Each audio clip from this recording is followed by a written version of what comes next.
Estamos muy felices de de la participación de ustedes.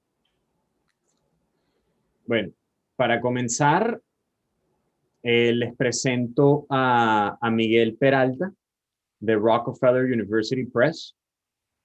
Él nos va a dar una presentación en inglés. Pueden utilizar los canales de traducción simultánea. Muchísimas gracias a todos por continuar con nosotros. Miguel, the floor is yours. Thank you, Gabriel. So first off, let me just share my screen quickly. First off, Brenda and I were just talking about the weather. And so I want to start this off by saying that I hope everybody is having a wonderful day wherever they are. I was telling Brenda, here in New York, it is a beautiful day. The sun is out. It is in fact the hottest day that we've had all year, which is, it's the kind of day that really starts to feel like summer, which as somebody who loves summer, I am very excited about. I'm sorry, I don't know why I am struggling with this. Perfect.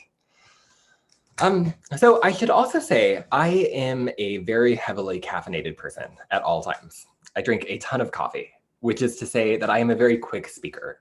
So if I begin getting ahead of myself or if I'm speaking too quickly, please just say so in the chat. And I will very, very happily welcome the reminder. So I'm going to be presenting on a handful of things in 3 broad categories. So first off, I'm going to be talking about who we are. Who is Rockefeller University Press? Why should you engage with us? After that, I'll be talking about how Latin American institutions fit into the research that we do and the work that we do. And then finally, I'm going to be talking about some of our broader plans going into the future about how we want to see ourselves. Before I go too deeply into who we are as a publisher, I thought I could say a couple of things about the perspective that I'm coming from.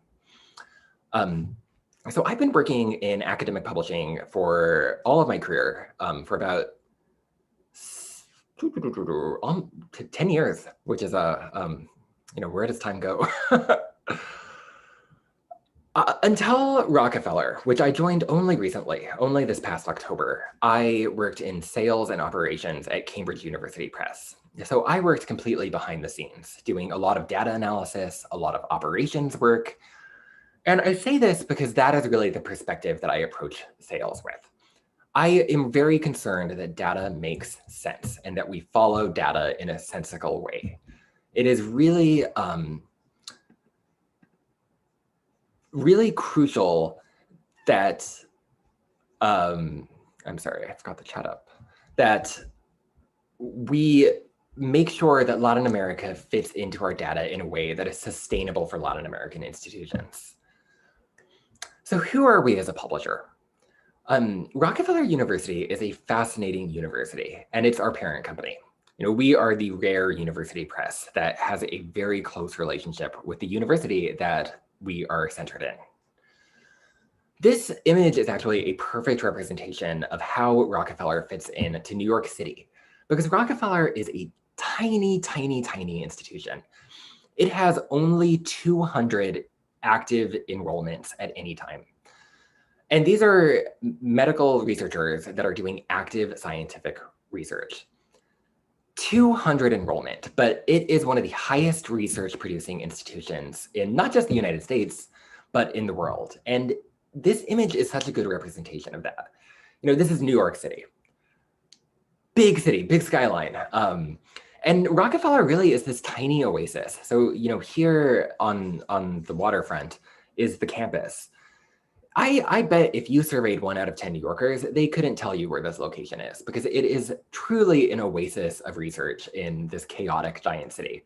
One thing, though, that I do think is funny is that we did recently renovate our campus. And this tower at the top, the largest tower here, was in fact designed by the same architect, Raffaele Vignoli, who designed our campus recently.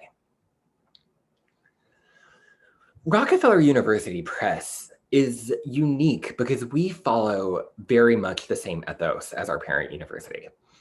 We are driven above all by active scientists. And in fact, editorial workers are the vast majority of our staff. I am the sole salesperson at Rockefeller. And I believe it's something like 75% of our staff is dedicated to editorial work. You know, these are scientists that often have PhDs, that are often doing scientific research themselves. And so it's very unique in the landscape of publishers because we are in particular science-driven. The meaning of what we do is to disseminate science. And that is our primary goal in sales. We publish 3 hybrid open access journals. So these are journals where most of the content is paywalled, but a small portion is gold open access. We publish the Journal of Cell Biology, the Journal of Experimental Medicine, and the Journal of General Physiology. So one thing that I didn't say about myself is that I am not like my colleagues. I am not somebody with a scientific background. I went to Columbia University, where I studied 20th century art history, which is about as far as you can get from the kind of research that we publish in our journals. That said, though, you know, when I open one of our journals, there's very little that I can immediately understand without a scientific background. We publish very high-level content stuff.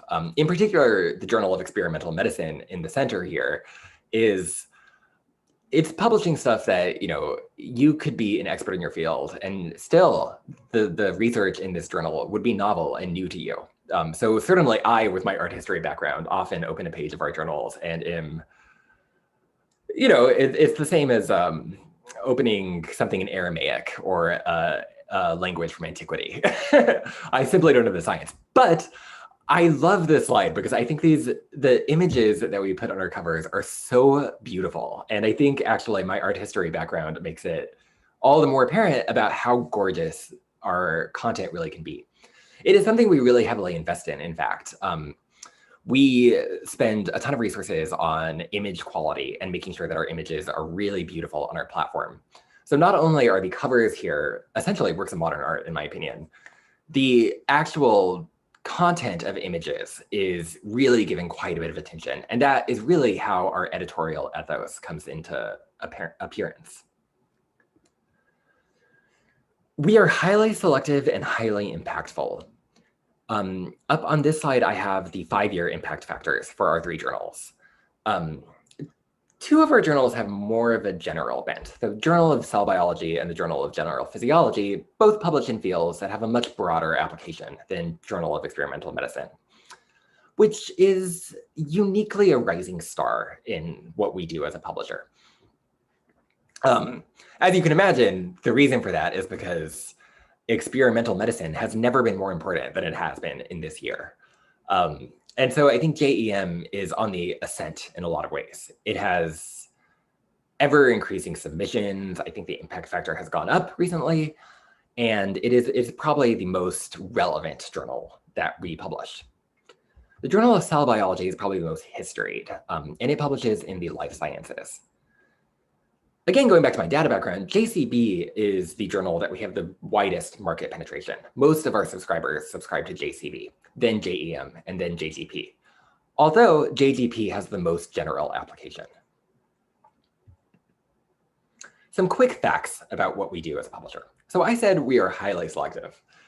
To give a number to that highly selective, we publish only 6% of the articles that are submitted to us. And actually that's an out-of-date statistic, so it might have gone down since we calculated that. Since we have seen an uptick in increases from the Journal of Experimental Medicine. So this is why it's so important that we are editorially driven, because our editors are really, really combing through every single manuscript. And in fact, a lot of their time is spent on the manuscripts that we don't actually end up publishing. We publish, on average, just about 531 research articles in any given year. A very important fact. So again, very highly selective, and very high impact because, of course, these 531 articles are widely read and widely cited. Finally, we have 2 read and publish open access agreements, one with JISC in the United Kingdom and one with the Max Planck Society in Germany. These are going to be very important for how we envision our future as a publisher, and I'll be talking a bit more about them at the end of my presentation.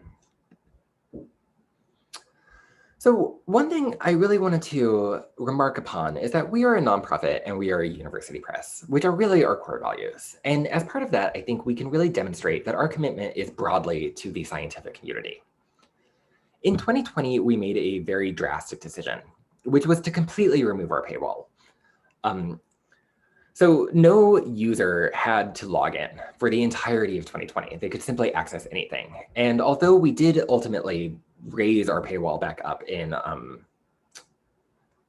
the end of October, all of our COVID-19 research remains freely accessible to everyone, and it will remain so for the future. This article was published just last month, and it describes the immune response in people who are asymptomatic but have COVID-19 compared to people who don't.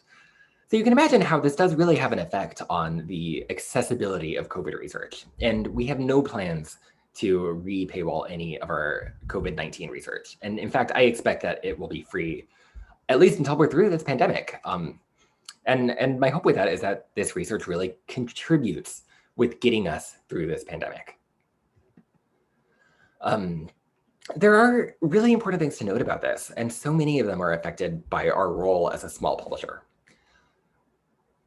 I really urge everybody to take into consideration any publisher that removed their paywall in 2020. The reason being is that it's a very similar situation to open access content. So frequently when a publisher switches from a hybrid subscription to a fully open access subscription, what they see is an enormous increase in usage overall. But individual institutions might actually see a drop in their usage. The reason for this is because users don't need to authenticate to access content. And if you don't authenticate, if you don't log in to your university's network, that use will not be recorded in your counter report. So it's a really important thing to note that when universities are going through their renewals for the next renewal cycle, that they take this into consideration and that they contextualize any big drops in usage by understanding which publishers made content free. There's also a great video published by Counter explaining this themselves, because this is not unique to us. This is true of any publisher that removed their paywall as a response to the COVID-19 crisis. So now I want to speak about our presence in Latin America. I view Latin America as an enormous opportunity for us as a publisher for a variety of reasons and in a variety of ways. One way I think that it's a great opportunity for us is because we have a very low market penetration so far in Latin America.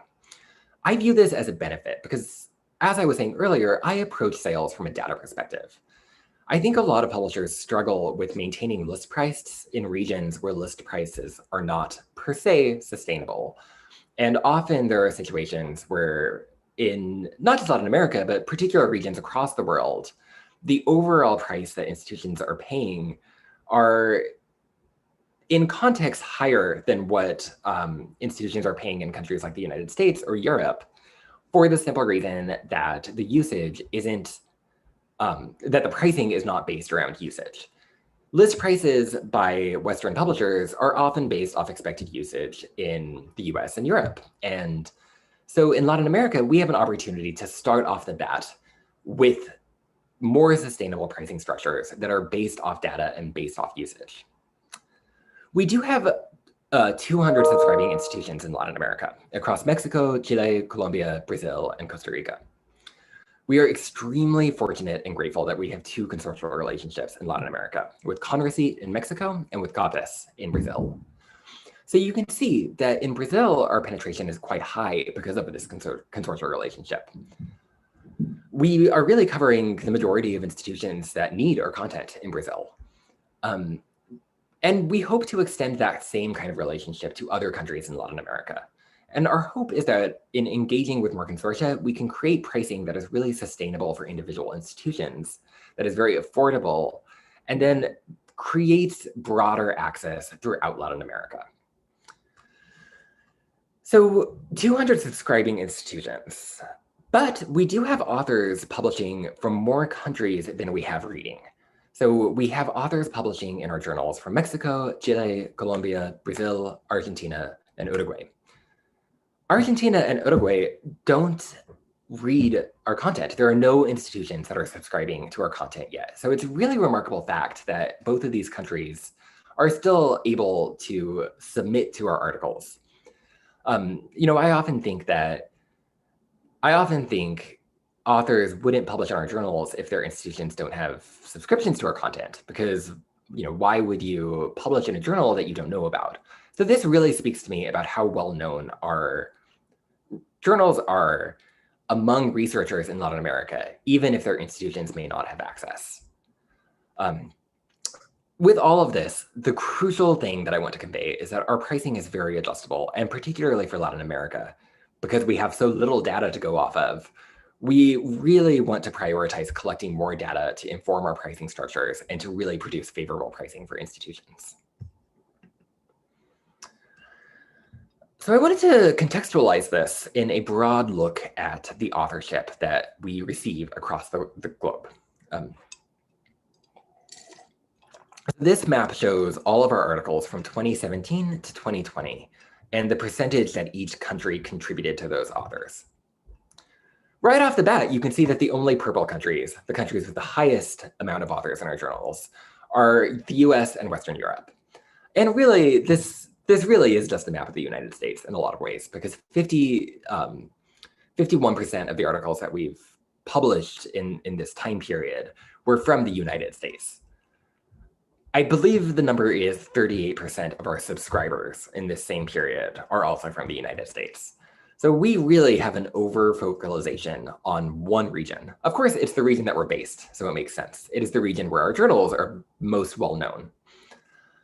However, it really speaks to, I think, issues in our own publishing, because we are really not capturing perspectives that really need to be captured by what we're doing if we are not doing a better job at increasing the accessibility of our content, both to read and to publish in regions across the world, and especially Latin America.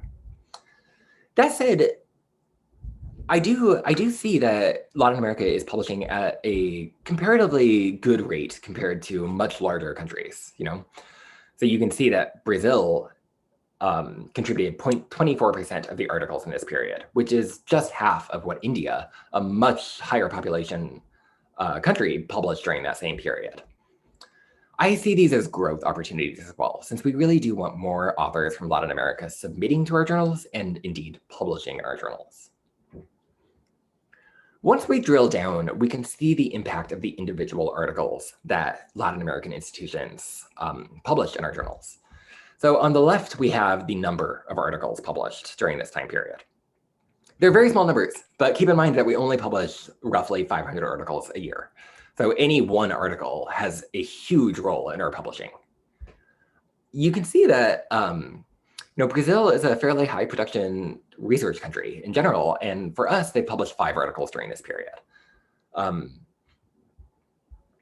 Those 5 articles produced nearly 25,000 uses in 2020 alone, which you can see on the right side of this graph. Of course, there is a caveat to say here, which is that, you know, I pulled articles from 2017 to 2020, but I'm only able to pull 2020 article usage. So Mexico and Colombia are disadvantaged in this view, if only because Mexico published articles in 2017 and 2018. And of course, most of the use comes from 2020.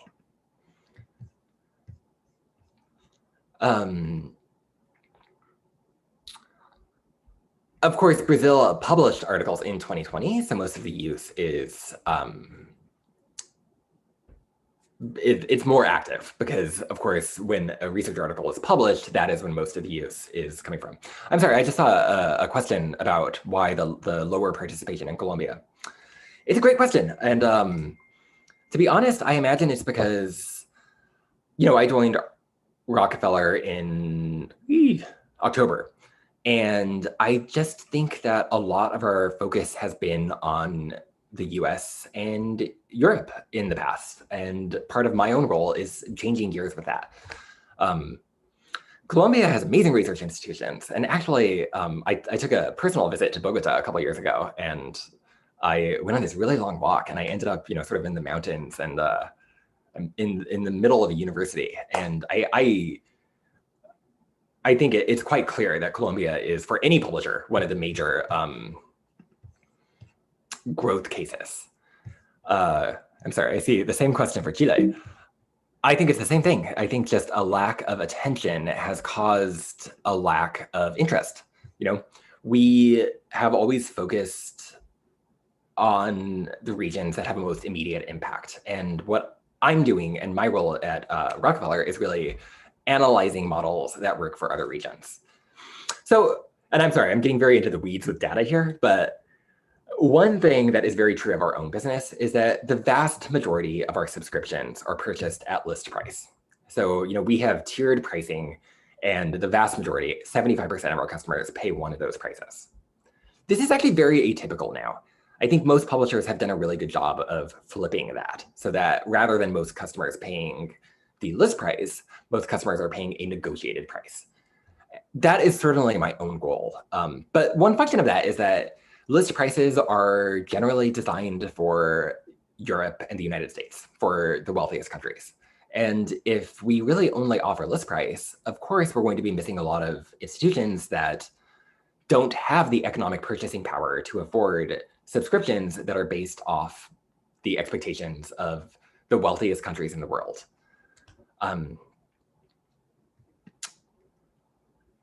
I'll say a bit more about that when I talk about pricing opportunities for Latin American institutions. I did want to show a case study about how usage can look for a very high research institution in Latin America. This is a real university, which I have, of course, anonymized. But this is a university that has over 6,000 uses in any given year, which is a really, really strong number. And I think it speaks to how much use can be generated from really what is such a small amount of research articles. You know, again, remember that we just publish just about 500 articles a year, which really means that the usage is sort of inherently disadvantaged for us. You know, if we compare our journals to a journal that has 1,000 articles a year, it's generally more likely that the journal with 1,000 articles is just due to that fact alone going to have more usage. In our case, though, the articles that we publish are so high impact that they do receive really high usage. This case was interesting, actually, because I sent this to our executive director, Susan, and she was very surprised by it, as was I when I pulled this, because typically what we see is that the Journal of Cell Biology is the highest use, then the Journal of Experimental Medicine, and then finally the Journal of General Physiology. In this case, however, the Journal of General Physiology is the second most used, which really makes me think that this journal might have the most applicability in Latin American institutions. JEM, the Journal of Experimental Medicine, is very, very, very novel and cutting edge research. So how much you're going to use it is dependent on how much lab activity is done at your university. So if you don't have a high lab presence, or you don't have people doing that kind of medical research, it likely won't be used as much as something like the Journal of General Physiology, which has much wider applications for students. So what are we offering? We're offering something that, true with the spirit of the Journal of Experimental Medicine, is itself a bit experimental. You know, my own goal in the coming year is really to establish as much trial access, you know, free trial access as possible. And the purpose behind that is really so that we can begin collecting data that will inform our pricing decisions and the kinds of pricing that we can offer institutions. Now, this is the same approach we're taking with many regions in the world, including really developed regions, which includes the United States. But we would like to set up as many 6-month trials as we can for universities for that precise reason. See how much usage we can get from those trials, and then base our decisions off the kind of pricing we want to offer on that usage. We can do this for both individual institutions or preferably with full consortia. And I say preferably because, as is true with every other publisher and every other region, having a consortia agreement in place is for sure going to provide the greatest access options and the most favorable per institution pricing.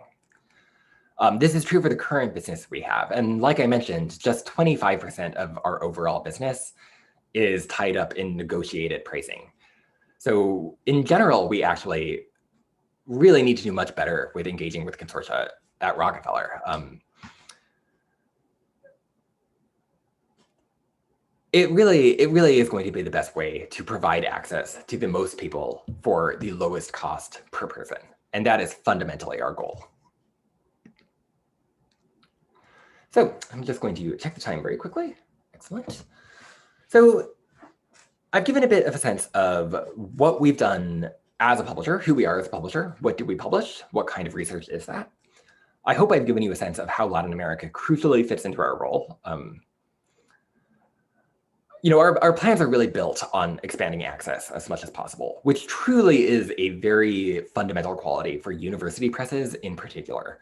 We are not a for-profit company, so our primary goal isn't like an enormous profit margin. Our primary goal is increasing the access and impact of the research that we do. And on that note, I wanted to talk a bit about how open access fits into our plans. So before talking about where we are with open access now and where we want to be with open access, I thought we could talk about how we already support open access, which we do quite extensively. So on this screen, I have a timeline of what we've done to support open access.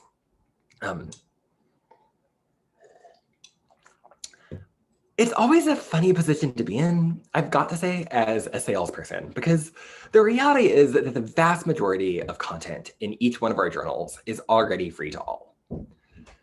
The archives are completely free to all, and there are no plans to change that. So we don't sell our archives, and you cannot buy our archives because they're free. A portion of the research articles we publish in any given year are published immediately gold OA, and all other articles after that are published OA after 6 months. So getting a subscription with us means you're getting immediate access to the paywalled content. But it also means that the subscription costs that you're paying are supporting all of this free access, which does benefit everybody. It's an important thing to consider because it really is how we are modeling our transformation. We want to publish more open access. And we want all institutions in every region in the globe to have a stake in that, to feel like they're part of the open access. Because of course, everybody benefits from something becoming open access. Like I was saying, when journals flip from being a paywalled subscription journal to an open access journal, as we all know, the usage skyrockets. And often that usage is coming from areas that had no access to the journals before the flip to open access was actually initiated. And so our current subscription fees really do feed into this. And part of getting a subscription with us is also supporting all of the various open access options that we do and all of this free content that we've made available. We introduced the gold open access article processing charge in 2017. And that year we saw about a 13% uptake, which has continued to about 15% in 2020. So a very small but steady increase in the amount of content that is being published natively open access. Our goal is to increase more and more of this. And as we increase gold open access, our subscription costs will also decline. Of course, this doesn't mean that we're going to cease engagement with anybody. Our goal in doing this is to provide more pricing options to universities so that at some point, instead of paying for a subscription to access paywalled content, you pay so that you are paying publishing fees for your authors. And this is what is achieved by the 2 read and publish agreements we have in place. These agreements are cost neutral. So we base your pricing off of what you're already paying. There's no gigantic increase. We're not going to double your fees so that you can publish with us. Once you have a read and publish agreement with us, you can publish an unlimited amount of articles in our journals at no cost to the authors. So it doesn't matter if you publish 1 or you publish 100. That amount of research that your researchers are creating does not affect your pricing negatively. One thing to note about our read and publish agreements is that because we have such low publication numbers, it does weirdly work out in our advantage because it means that read and publish agreements with us are very, very simple. And you don't necessarily need to have researchers that have published with us to have this kind of agreement in place with us. In fact, one thing that I'm very curious about is the relationship between reading access on the one hand and publishing on the other. It's easy for me to imagine that, countries or universities may not publish with us very much for the simple reason that none of their institutions know who we are, or none of their institutions have access to our content. There's no subscriptions. Like I was talking about in the case of Argentina and Uruguay, this is actually the reverse, where we do have authors that are publishing with us despite not having read access. But I say that to really impress that if you want to have an open access agreement with us, we can do that regardless of whether or not you're going to publish with us. And if you do publish with us, it's a great benefit to you. But if not, you're still getting the subscription access. You're still getting read access via this agreement. So our first agreement of this nature was with the United Kingdom in 2020, and it was a pilot program, in fact. So a lot of learning and a lot of changes actually have resulted as a function of this. Our second read and publish was with Max Planck. And so these are two very different organizations. JISC is a one-by-one organization. So they centrally produce pricing and negotiate pricing, but it's the responsibility of any individual member to decide whether or not they want to actually take that option. Max Planck is a very unique institution. And I think, often from the publisher side, we consider it to be more of a consortium, which is actually not accurate. It considers itself one library, but it funds research throughout 86 institutes, which summarizes as over 100 institutions are participating in this kind of agreement with us. We are very eager to grow this in the coming years. And I think I can't emphasize how much I would welcome having any kind of conversation about read and publish with librarians, even if it doesn't result in anything at all. Because the great thing about these agreements is that we are constantly learning about how to meet the needs of researchers in different regions. I don't think there are very many of the agreements like this in Latin America yet. In fact, I think the vast majority of these agreements have really been centered in Europe. I think there's slower movements in the Middle East and East Asia. Until this year, there were very, very few of these agreements in the United States. I think this past renewal season has seen actually a pretty hefty increase in the number of American institutions that have read and publish agreements. And I say that because I think that's really an opportunity for Latin American institutions to begin having conversations with publishers, to talk about your needs without the stress of sort of, we need an agreement in place because we need to meet X criteria because of Y funder. We can really take a sort of creative, and we can really embrace the more data elements of these kinds of agreements to figure out suitable pricing for individual institutions that is based off data. One area that this is a supreme benefit, and I think the biggest selling point for us, is that librarians universally struggle with administering these agreements globally. Some of the big publishers have really low success rates for these agreements because even though their authors can publish open access via an agreement, the author doesn't know that. So the author will still pay the APC, and then the bigger publishers will have to retrospectively make those articles open access, which is a lot of work for everybody. And it's a lot of work for the librarian, honestly. I'm not sure if anybody was at the Charleston conference last year, but there was a great conversation with a librarian about exactly that, where she had an agreement with a big publisher. All of her researchers were able to publish open access. And they sent out emails telling their researchers, this is an agreement we have in place. This is what you need to do to take advantage of it. And she found out that so many of the researchers just disregarded the email because they thought it was spam or they thought it was a phishing attempt.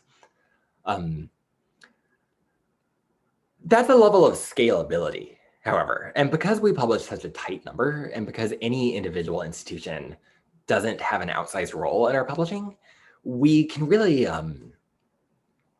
the great advantage of our read and publish agreements is that they're very, very simple, and they're a great way to be introduced to this kind of agreement without that level of intensity. We have a really strong workflow for these agreements. It works really well, I have to say. And again, I came from a bigger publisher, so I know the differences very intimately between how big publishers work with these kinds of workflows and how much smaller publishers can be actually much more successful in a lot of ways with these workflows. So I put our read and publish workflow on this slide. It's essentially an automatic process. So I would speak with a librarian or a consortium. We would get an agreement in place. By the start date of the agreement, we will have everything set up on our side. The author submits the article, and when they submit their article, they also, our system applies a ROR ID to their institution. And a ROR ID is just a global institutional affiliation, if anybody hasn't heard that term before. It is displacing grid IDs, and it's very similar to Ringgold IDs or ISNIs. It's just a way of identifying an institution. So our system automatically picks this up, and then it checks the ROR ID of the author's institution against a database of ROR IDs for all of the eligible open access institutions. If the institution is eligible, the article is approved, and immediately the author is sent a $0 invoice. The author has to pay nothing. And then the article is published. The great part. It's why it's in gold. it's the end goal. And this has been working out really well. We've had almost no errors throughout this process being implemented. Our system is really, really good at picking up affiliation and eligibility. And then, of course, we report on that to the appropriate librarian. I should mention that it isn't at all necessary to have subscriptions with us to have a conversation about these agreements. And in fact, it can be often favorable for an institution to have no financial relationship with us yet before starting one of these agreements. In particular, I'm going back to those institutions in Argentina and Uruguay, which publish with us but don't read with us. Those institutions are perfectly situated to have read and publish agreements with very affordable costs that would save them money. At the lowest end of our subscriptions list prices, it sums to $4,000, I believe. And that is a number that I am hoping to drive down via negotiations. But you always have to keep in mind that any individual article processing charge for gold open access content is over $5,000 for us. So even if you're only publishing one article, that is $5,000 that your researcher could be responsible for, which could very well be more than if they had a read and publish agreement with us in place. Really, I think the great strength of our relationship with read and publish is its simplicity. And I think it's a really, really great introduction for universities to begin becoming aware of how these agreements work. It's sort of like, well, this is a strange analogy for me, but it's, you have a tricycle before you get on a bicycle. I say that because I don't know how to ride a bike, but it's a sort of like a training model before you start having in place agreements with really big publishers where these workflows become much more complicated and much more difficult and onerous on the librarian side to in fact manage. My goal is that new subscriptions have a publishing component, and ultimately that all costs that universities pay us allow for publishing. Like I said, we really envision our future as an open access publisher. It is the best way to increase the access of what we do. And I really encourage everybody to begin having conversations, even if you know that it can't go anywhere in the near term with either myself or other publishers, because the great thing about open access is that we benefit from read and publishes that other publishers have in place. We would like as many publishers to have as many read and publish agreements in place as possible, because we do want to see a world where scientific research is transformed into being universally accessible globally. That's a very lofty note to end things on. Just make sure I have no more slides. I really want to thank everybody for listening to all this. One thing I didn't mention about myself is that, I am Mexican American, and one of the greatest joys of my career has been working with Latin American institutions. at my previous job, I worked really closely with the Mexico City office, and I ultimately was able to hire somebody in Mexico City. And the greatest accomplishment in my career is going to Mexico City to train that person and to train the Latin American sales team. I am sad that my Spanish isn't good enough to give this presentation fully in Spanish, unfortunately, but I did want to mention that because I think publishers everywhere need to really prioritize the role of Latin America in what we do. And so thank you all for coming to this conversation. Thank you, Miguel. That was great. Great enthusiasm, certainly. Caffeinated, I said. We appreciate it. Let's see if we have some questions in the group. Excellent. Brenda? Yes. Claudia Enriquez asked about all the data that you present in Latin America, how they apporting to Rockefeller University Press. So what is exactly the case of Chile? How Chile apports to Rockefeller University Press? It's a great question. I think it's very similar to Colombia, where just because our business has been so passive in the past, because we've really just been selling list prices, almost exclusively been selling at list price for the majority of the time we've been selling online subscriptions, that it's just the case of, a lot of our business is business that came to us. So if we didn't have any customers in particular countries that came to us, we probably weren't doing a very good job of reaching out to them. Chile, I think, is certainly a huge growth opportunity for us. On a personal note, I've always wanted to visit, I have to say. There's a number of Chilean musical artists that I love. Yeah, I want to say that in 2018, with Monica Regada, which is our social representative in Chile, and Greg, which is your social representative, the past social representative Rockefeller. So we did a roadshow in Chile. So we really want to do the same with you now, Miguel, to visit some institutions in Chile that will be really helpful to improve this representation of this country in Rockefeller University Press. So I think that could open new opportunities for researchers and other, also the students, to start to develop more research to contribute to the Rockefeller University Press. That is a really great point. Yeah. If I could just add one thing quickly. I would say it's perfectly possible too that we offered something back then and it didn't quite hit the mark, or it didn't evolve in a way that made it appropriate for the institutions. So it's definitely, thank you for mentioning that, Brenda. It's definitely something I'm going to look into and see what we offered then and see how it can inform what we can offer now. Perfect. So we're going to open all the doors now. So I'm going to say in Spanish, or no, it's in English. So yes, Dori, you can access with one subscription to the 3 journals that Rockefeller University Press published. So it's only with that you can access.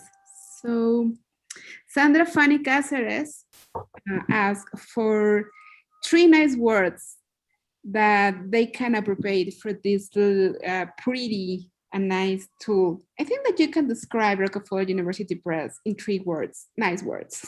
Me? Okay, let me see, 3 nice words. I would say experimental, because I think that's a core part of what Rockefeller does. I mean, we do so much research on things that are like brand new and new themes that are really not understood. So experimental, cutting edge, because that very experimental research we are doing is being informed by the very best science that we possibly have. I guess I'm sorry, that's a bit silly, but compassionate. Yeah, it's a really good place to work for. I honestly, at the end of last year, I was like, how did I get so lucky? It's a really caring place to work at. And one thing that I'll say on that, because we've all gone through this hell. We've all had this horrible year where our colleagues have been stressed. I think a lot of us are doing a lot more work than we normally do. We're doing it while we're also slowly losing our minds. But one wonderful thing that our executive director did is that every Friday, our hours are cut short. So every Friday, everybody can leave early and sign off early. And it really makes a difference because it really shows how Rockefeller is a place that cares about its employees. And of course, the community beyond employees as well. Oh, thank you. Yeah, it's pretty sure. And it's really nice to work with you and share this experience with you and share our clients with you. And Sonia and Daniel, she says it's the first time that she hears about Rockefeller University Press. Thank you. And she wants to know like how we start to publish in Rockefeller University Press in Latin America and how many subscriptions we have actually in Colombia. I would have to get a harder number, but I would estimate off the top of my head, I think it's 5 or less in Colombia. Yes, it's not so much. It's a fewer subscriptions that we have, like like a 5 or 4 that you have directly. And also, I think that the best publishing that we start to do promotion in Latin America is through the content, and that this, I know this is really specialist content, if really focused on medicine and a kind of medicine, not like a regular general medicine. But I also think that the other thing, which is really nice for this territory, is like, as you said before, the price is not the same for the rest of the world. I mean, pretty sure the Rockefeller University Press really understand the situation of Latin America and offer big discounts for the institutions and research centers. So if you want a trial, as you said, you ask for it. And if you need a quote for your institution, ask for it. We really have the whole meaning to deal with you and work with institutions and make us researchers for Rockefeller University Press. I don't know if you I'll say one more thing to add to that too. Regardless of trials and regardless of quotes, I am very happy to just have general conversations. I think the great thing about our community, no matter what region we're in, is that librarians are so good at understanding data and have such interesting thoughts about it. I hope I could convey to you all that I love data. I love like putting those graphs together is pure pleasure for me. So even having just a general conversation about data or the role of open access in your institution, do not hesitate to reach out. I'm more than happy to have conversations about just general data issues. Perfect. We have some comment in Portuguese. I just try to. Do you understand better, Gabriel? It's like la coherencia, los detalles históricos. Rosalie makes a really nice, I think it's a really nice comment here in Portuguese. From Brazil, says that you had an excellent presentation. She wasn't aware of the history of the publisher of RUP, and then very interesting to know your policies in regards to the qualitative selection of your articles, of the articles. They congratulate you for the wonderful energy and great presentation. Miguel. Thank you. I have to say, I'm reading all your comments now, and thank you all so much. I am not a natural presenter. I always get super, super nervous whenever I present. So I cannot tell you how much I appreciate the comments that you've been leaving. They make it next time, we're going to ask you to present in Spanish. Okay, that's a deal. I need you to hold me to that. Perfect. And Sandra Fanny Cáceres asked to you, invites to you for a coffee in Colombia. A cafecito. I'll take it. Anthony, Rosalie is talking very late. She did not. Okay. Thank you. Thank you, Anthony. We're running a little bit short on time Yes. to get ready for the next presentation. So, Miguel, we thank you so much for this time and for your presentation. I think it truly was enlightening. Muchas gracias a todos. Esta presentación la pueden consultar después y obviamente se pueden poner en contacto directo con Miguel o con Brenda en caso de que quieran más información. Muchas gracias a todos. Thank you very much. Gracias, Brenda. Gracias a todos y todos. Buen día. Hasta luego.